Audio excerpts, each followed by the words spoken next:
এবং কৃতজ্ঞতা জানাই যারা জুলাই গণ অভ্যুত্থান এবং অভ্যুত্থান পরবর্তীতে আমাদের পাশে থেকে আমাদের কণ্ঠস্বরকে জাতির কাছে তুলে ধরেছেন, বিশ্বের কাছে তুলে ধরেছেন। আপনাদের প্রতি কৃতজ্ঞতা জানাই। প্রিয় উপস্থিতি, আপনারা জানেন যে ঢাকা বিশ্ববিদ্যালয়ে 1 বছর পার হয়ে যাওয়ার পরে, গণ অভ্যুত্থানের 1 বছর পার হয়ে যাওয়ার পরে ডাকসু নির্বাচন কেন্দ্রিক দৃশ্যমান পদক্ষেপ হচ্ছে। সেই পদক্ষেপ নিয়েও নানান রকম ষড়যন্ত্র হচ্ছে। সেই ষড়যন্ত্র উত্তরে আমরা আমাদের প্রচারণা কার্যক্রম চালিয়ে যাচ্ছি। আমি শুরুতে আমাদের প্রচারণা কার্যক্রম এবং সেটার পরবর্তী যে স্পিচ সেটা নিয়ে আমি কথাবার্তা বলবো। আমরা আজকে কলাভবন এরিয়ায় অনাবাসিক শিক্ষার্থীদের সাথে এবং আমাদের লাইব্রেরির শিক্ষার্থীদের সাথে আমরা কথাবার্তা বলেছি। সবাই একটা বিষয় নিয়ে সন্দিহান যে ডাকসু আদৌ হবে কিনা, কিংবা হলেও সেটা পরিবেশটা সুষ্ঠু হবে কিনা। সবাই একটা বিষয় নিয়ে কনসার্ন যে নির্বাচন কমিশন আসলে কি করতেছেন, কেন এবার সেনাবাহিনী নিয়োগ হবে, কেন এবার সেনাবাহিনী মোতায়েন করা হবে, আবার কেন এবার ডাকসু বানচালের জন্য হাইকোর্ট কেন এবার রিট করে, আবার কেন এবার নির্বাচন কমিশন ডাকসু নির্বাচনের আগে 9 দিন বন্ধ দিয়ে দেন। এটা নিয়ে শিক্ষার্থীরা কনফিউজড। অনেকে বাড়ি চলে যাওয়ার চিন্তা ভাবনাও করতেছেন, অনেকে চিন্তা ভাবনা করছে আমরা হলে থাকবো কিন্তু ভোট দিতে আসবো না। এই যে নানান রকম বিরূপ প্রতিক্রিয়া তৈরি হয়েছে শিক্ষার্থীদের মধ্যে, আমরা এই বিষয়গুলো নিয়ে আমরা উদ্বিগ্ন। এই জায়গা থেকে আমরা একটা বিষয় কনসার্ন জানাতে চাই নির্বাচন কমিশনের প্রতি, যে আপনারা যে 7, 8, 9 তারিখ এখন বলছেন 8, 9, 10 তারিখ আপনারা বন্ধ দিয়েছে, কিন্তু 7 তারিখ এর আগে 5, 6 তারিখ শুক্র শনিবার আমাদের মনে হচ্ছে এটা গভীর একটা ষড়যন্ত্র হচ্ছে। শুক্র শনিবার তারপর আপনি একদিন ক্লাস খোলা রাখলেন, কিন্তু আপনি 9 দিন বন্ধ হয়ে যাচ্ছে। এই 9 দিন বন্ধ হয়ে যাওয়ার কারণে শিক্ষার্থীরা আহত হচ্ছে। শুধুমাত্র 9 দিন বন্ধের কারণে না, আপনি একাধারে বন্ধ দিয়ে দিচ্ছেন, একদারে আবার হুমকি দামকি কিংবা ত্রাসের একটা সংস্কৃতি কায়েম করার মতো একটা পরিস্থিতি আপনি তৈরি করতেছেন যে সেনাবাহিনী মোতায়েন করে দিবেন।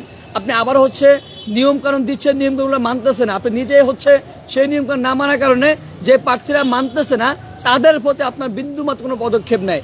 এটাই শিক্ষার্থীদের মধ্যে সন্দেহটা জাগ্রত করছে। এই বিষয়টা আমরা বারবার করে জানিয়ে আসতেছি। প্রিয় সাংবাদিক বন্ধুগণ, আপনারা জানেন এই ডাকসু নিয়েন, আপনি জানেন ডাকসু হচ্ছে গণ অভ্যুত্থানের একটা ফসল। এই ডাকসু গণ অভ্যুত্থানের একটা কমিটমেন্ট। ডাকসু শিক্ষার্থীরা গণ অভ্যুত্থান যদি বলেন, জুলাই কোটা সংস্কার আন্দোলনে ঢাকা বিশ্ববিদ্যালয়ের মাটি থেকে শুরু হয়েছিল। পরবর্তীতে দেশের বিভিন্ন শিক্ষা প্রতিষ্ঠান থেকে কিন্তু আন্দোলন শুরু হয়েছিল। যদি আমি গণ অভ্যুত্থানের অন্যতম স্পিরিট বলি, সেই স্পিরিট হচ্ছে শিক্ষার্থীদের অধিকারের জায়গাটা সমুন্নত রাখা। শিক্ষার্থীদের অধিকারের জায়গাটা সমুন্নত রাখতে হলে অবশ্যই শিক্ষার্থীদের অধিকার আদায়ের যে প্ল্যাটফর্ম সেটাকে আপনার এস্টাবলিশ করতে হবে, সেটাকে কার্যকর করতে হবে। কিন্তু আমরা দেখেছি 1 বছর পার হয়ে যাওয়ার পরেও এটা নিয়ে ষড়যন্ত্র এখনো চলমান। সর্বশেষ যে ষড়যন্ত্র সেটা আমরা গতকাল আমাদের মধ্যে দৃশ্যমান হয়েছে। আমরা দেখেছি জুলাই গণ অভ্যুত্থানে হাসিনা কিভাবে হাইকোর্টের কাঁধে বন্দুক রেখে শিক্ষার্থীদের স্বার্থ বিরোধী সিদ্ধান্ত সে নিয়েছিল। আমরা শুধু বলতে চাই হাইকোর্টকে কিংবা বিচারপতিকে বলতে চাই, কিংবা যারা এই কূটনৈতিক যে কুটচাল তারা চালতে তাদের উদ্দেশ্য করে বলতে চাই যে এই যে ডাকসুর সিদ্ধান্ত সেটা অবশ্যই ঢাকা বিশ্ববিদ্যালয়ের মাটি থেকে আসবে। সেই সিদ্ধান্ত ঢাকা বিশ্ববিদ্যালয়ের শিক্ষার্থীরা নেবে, কারণ শিক্ষার্থীরা জীবন বাজি রেখে আন্দোলন করে পরিস্থিতি চেঞ্জ করেছে। তারা নতুন পরিস্থিতি তারা হাজির করতে চায়, নতুন বন্দোবস্ত শিক্ষার্থীরা হাজির করতে চায়।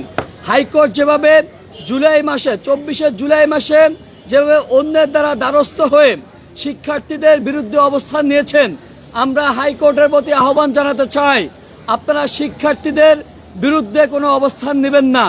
আমরা আপনাদের প্রতি আস্থা রাখতে চাই যে শিক্ষার্থীরা জীবন দিয়ে নতুন পরিস্থিতি এনেছিল, সেই নতুন পরিস্থিতি আবারও নতুন করে ফিতনা ফাসাদ সৃষ্টি করবেন না, এটা আমরা আস্থা রাখতে চাই। আমরা দেখেছি শুধুমাত্র একজন ব্যক্তির প্রার্থিতা বাতিল কিংবা থাকবে কি থাকবে না সেটার জন্য রিটের পরিপ্রেক্ষিতে পুরো ডাকসুকে বানচাল করে দেওয়া হয়েছে। এটা গভীর ষড়যন্ত্রের অংশ। আমরা আবারও বলতেছি এটা গভীর ষড়যন্ত্রের অংশ। আমরা কখনো এটা চাই না, হতেও দিব না। এটা স্পষ্ট আমাদের বক্তব্য। আজকে আপনার কোর্ট আবার রায় দিবে, আমরা বলতে চাই কোর্ট অবশ্যই শিক্ষার্থীদের পক্ষে রায় দিবে। শিক্ষার্থীদের বিরুদ্ধে গিয়ে শিক্ষার্থীদের আবারও খেপিয়ে দেওয়ার মতো পরিস্থিতি তৈরি করবেন না, এতটুকু আমরা আহ্বান জানাতে চাই। আমরা দেখেছি গতকালকে ঢাকা বিশ্ববিদ্যালয়ের একজন শিক্ষার্থী যিনি রিটকারী নারীকে ধর্ষণের জন্য হুমকি দিয়েছেন, তিনি বলেছেন যারা এটা বিরোধিতা করবে তাদেরকে তিনি গণধর্ষণ করবেন। এই জায়গায় আমরা বলেছি ঢাকা বিশ্ববিদ্যালয়ে নারীদেরকে স্লাশ শেভিং করা কিংবা গণধর্ষণের মতো হুমকি দেওয়ার মতো পরিস্থিতি আমরা কখনো তৈরি হতে দেব না। আমরা একটা বিষয় বলি, দেখেন আমরা অনেকে বলতেছি নারীদের জন্য কমফোর্ট জোন চাই, নারীদের জন্য কমফোর্ট ক্যাম্পাস চাই, আমরা সকলে মুখের কথা বলি, আমরা অনেকে এখন বলতেছি, আমরা নিজেরাও বলতেছি, আইনের কথা বলতেছি যে সাইবার সিকিউরিটি সেল গঠন করবো আমরা। আমাদের একটা বিষয়, আমরা অবশ্যই আইনি ব্যাপারে লড়াই করব। তবে আজকে একটা বিষয় আমি স্পষ্ট করতে চাই যে দেখেন, আমাদের শুধুমাত্র নারীদের প্রতি রাজনৈতিক মতাদর্শের কারণে, মতের বিদ্যুতার কারণে আমরা নারীদেরকে ট্রিট করি, শাপলা শাহবাগ বাইনারি আওতায় গিয়ে নারীদেরকে আমরা ট্রিট করি। কারণ কি জানেন, আমরা দেখেছি চট্টগ্রামে শুধুমাত্র একজন নারী প্রতিবাদ করার কারণে তাকে ফ্লাইং কিক দেওয়া হয়েছিল। আমরা মনে করি জানেন, প্রত্যেকটা ব্যক্তি, প্রত্যেকটা দল তাদের একটা মতাদর্শ আছে, নারীদের নিয়ে তাদের সংজ্ঞা আছে। কেউ মনে করে হিজাব নিকাব পরা মানে নারী, এর বাইরে যে প্রতিবাদ করবে কিংবা এর বাইরে যে যাবে, তার বদ্ধমূল ধারণার বাইরে যে যাবে, তার কোনো, সে নারী বলে কোনো অগ্রাধিকার পাবে না। নারী বলতে তার কোনো অধিকার নাই। তাকে যে কোনোভাবে হেনস্থা করা যাবে, লাথি মারা যাবে, জুম করে ভিডিও করা যাবে, তার কোনো অধিকার নাই। এটা একটা মানুষ ধারণা করেন। আবার আরেকটা অংশ ধারণা করেন যে তারা হচ্ছে নারী মানে সে মডার্ন পোশাক পরবে না, যারা হিজাব নিকাব পরে তার কোনো অধিকার নাই। এই যে বাইনারিটা, যে মতাদর্শটা, আমরা এর বিরুদ্ধে অবস্থান করতেছি। আমরা বলতে চাই যে আপনারা শুধুমাত্র নিজস্ব মতাদর্শের কারণে আপনি বলতেছেন নারী মানেই হচ্ছে সে গলা পরবে। নারী কেন আপনার প্রেস ক্লাবে এসে আপনার সংবাদ সম্মেলন করবে? নারী কেন প্রতিবাদ করবে? নারী ওইখানে প্রতিবাদ করতে আসলে তাকে ফ্লাইং কিক দেওয়া জায়েজ। আমরা দেখছি এটা জায়েজ করেছে। আবার যে ব্যক্তি ফ্লাইং কিক দিয়েছিল চট্টগ্রাম প্রেস ক্লাবের সামনে, তাকে এক সপ্তাহের মাথায় তাকে আবারও জেল থেকে ছাড়িয়ে এনে ফুলের মারা দেওয়া হয়েছিল। আমরা দেখেছি 5 আগস্ট ছাত্র শিবির ঢাকা বিশ্ববিদ্যালয়ের মাটিতে আত্মস্বীকৃত রাজাকার থেকে নরমালাইজ করার চেষ্টা করেছেন। কিছু নারী শিক্ষার্থী, ঢাকা বিশ্ববিদ্যালয় প্রতিবাদী নারী কণ্ঠস্বর, তারা সেখানে প্রতিবাদ করেছে। আমরা বিপরীতে কি দেখেছি, ওই ঢাকা শিবিরের একজন নেতা এসে ওই নারীদের জুম করে ভিডিও করতেছেন। তার মানে তার মনোভাবের জায়গাটাই হচ্ছে এটা, যে নারী তার মতাদর্শের বাইরে কি প্রতিবাদ করবে সে নারী না। সে নারীদেরকে কতভাবে হেনস্থা করা যায় সে ততরূপে করবে। তারা মনে করতেছে তার মতাদর্শের বাইরে তাকে লাথি দেওয়া জায়েজ, তার জুম ভিডিও করা জায়েজ, তাকে যে কোনোভাবে হেনস্থা করা জায়েজ। যারা করবে তাদেরকে আবার ফুলের মালা দিয়ে শুভেচ্ছাও দিবে। এই যে মনোভাবের জায়গাটা, আমরা সেটা পরিবর্তন করতে চাই। আমরা বারবার করে বলে আসতেছি, রাজনৈতিক দলগুলো একটা ঐক্যমতে আসা উচিত, একটা চুক্তিতে আসা উচিত যে নারীদের জন্য আমরা নতুন করে সে বলতে ডাকসু কেন্দ্রিক নতুন করে অনেকে বলতেছেন নারীদের জন্য তারা নিরাপদ ক্যাম্পাস চান, কিন্তু যারা আবার লাথি দিচ্ছেন তাদেরকে ফুলের মালা দিয়ে বরণ করে নিচ্ছেন। আজকে দেখেন, গতকালকে আমরা বারবার করে বলে আসছি যে দেখেন, ঢাকা বিশ্ববিদ্যালয়ের যে কালচার, যে রাজনীতির যে কালচার, সেই কালচার আপনাকে অবশ্যই এই কালচারটাকে চর্চা করতে হবে। বিগত দিনে আপনি আপনার স্বার্থের জন্য, সংগঠনের স্বার্থের জন্য আপনি হ্যাকমত অবলম্বন করেছেন, আপনি চুপ থেকেছেন, চুপা রাজনীতি করেছেন, গুপ্ত রাজনীতি করেছেন। ভাই, এখন সময় আছে, এখন অন্তত আপনি প্রকাশ্যে আসেন। গণ অভ্যুত্থান, মানুষজন জীবন দিয়ে আপনাকে সে পরিস্থিতি তৈরি করে দিয়েছে, পরিবেশ তৈরি করে দিয়েছেন, কিন্তু আপনি এখনো যদি মনে করেন যে আমি চুপ থেকে নোংরা রাজনীতি চালিয়ে যাব, যা 1, 2, 3, 4 যখন আপনাকে মানে অতিরিক্ত স্লোগান দেন, অতিরঞ্জিত স্লোগান দেন, নোংরা স্লোগান দেন, তখন সেটা এই রাজ্যের জন্য ক্ষতিকর। আপনি যখন একজন রিটকারী নারীকে যখন আপনি গণধর্ষণ হুমকি দেন, সেটা এই রাজ্যের জন্য ক্ষতিকর। আপনি মনে করতেছেন যে আপনি অপ্রকাশ্য থেকে অ্যাডভান্টেজ নেবেন, কিন্তু সেটা কখনো ঢাকা বিশ্ববিদ্যালয়ের শিক্ষার্থীরা কিংবা আমরা কখনো হতে দিব না। আপনি মনে করছেন যে গুপ্ত রাজনীতি করলে একটা অ্যাডভান্টেজ আছে। আমার দলে কোনো কর্মী যদি নারীকে গণধর্ষণের হুমকি দেয়, আমি খুব সাবলীলভাবে সেটাকে ডিনাই করতে পারবো, অস্বীকার করতে পারবো।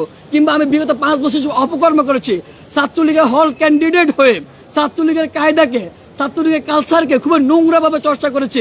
আমি যদি এখন প্রকাশ্যে আসি, সেগুলো প্রকাশ হয়ে যাবে। আমরা স্পষ্ট করে বলতে চাই, রাজনীতি অবশ্যই স্পষ্ট হতে হবে, রাজনীতি প্রকাশ্যে আসতে হবে। যারা এখনো হ্যাকমত অবলম্বন করতেছেন তাদের উদ্দেশ্যে বলতে চাই, এই হ্যাকমত অবলম্বনের কালচার ঢাকা বিশ্ববিদ্যালয় আর চলবে না, কখনোই চলবে না। আমরা ঢাকা বিশ্ববিদ্যালয় প্রশাসনের প্রতি আহ্বান জানাতে চাই, যে ব্যক্তি নারীকে গণধর্ষণের হুমকি দিয়েছে তার সর্বোচ্চ বিচার আপনারা নিশ্চিত করুন। একই সাথে যারা এখনো মনে করতেছেন গুপ্ত রাজনীতি করে, আপনার গুপ্ত কর্মী বাহিনী দিয়ে আপনার যে গুপ্ত রাজনীতি চর্চা এখনো হাজির করবেন, আবার ধরা খাওয়া যাওয়ার পরে আপনি আবার অস্বীকার করবেন, এই কালচার থেকে আপনারা ফিরে আসুন। বারবার করে আমরা উদাত্ত আহ্বান জানাচ্ছি, এই কালচার থেকে আপনারা ফিরে আসুন। সর্বশেষ আমরা একটা কথা বলতে চাই, যে নারীর প্রতি আপনার কম্পোর্জন তৈরি করতে হবে, যে মতের হোক না কেন, সে মতাবলম্বী হোক না কেন, নারীকে তার সক্রিয়তা চর্চা করতে দিতে হবে।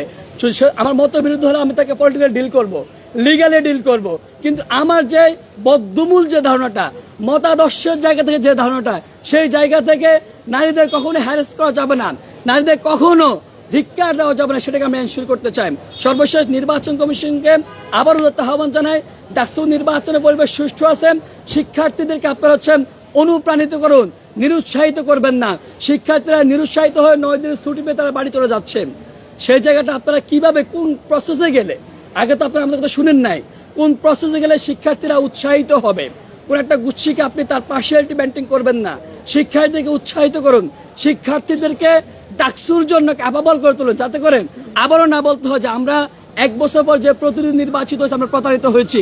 যারা নারীদের নিরাপত্তা নিয়ে কথা বলতে গিয়ে তাদের নারীদের কাছে এসেছেন, ফ্যাসিনেশন জায়গা থেকে নারী হয়তো ভোট দিয়ে দিয়েছেন, কিন্তু আবারও দেখা যাচ্ছে নারীরা দর্শনের শিকার হচ্ছে, হুমকির শিকার হচ্ছে, আবার নারীকে ফ্লাইং কিক দেওয়া হচ্ছে। আবারও টিএসসিতে একজন নারী সে দাঁড়িয়েছিল হয়তো তার সিটের জন্য, সে তার বিরুদ্ধে গিয়েছিল, ওই যে গ্রুপের বিরুদ্ধে গিয়েছিল, নারী জুম করে ক্লোজ শট ভিডিও করবে, নারীকে দেখা যাচ্ছে ক্ষেত্রে সে লাথিও মারবে। আমরা সেটা বিরুদ্ধাচরণ করতে চাই। আমরা বিশ্ববিদ্যালয় প্রশাসনকে আবারও উদাত্ত আহ্বান জানাই।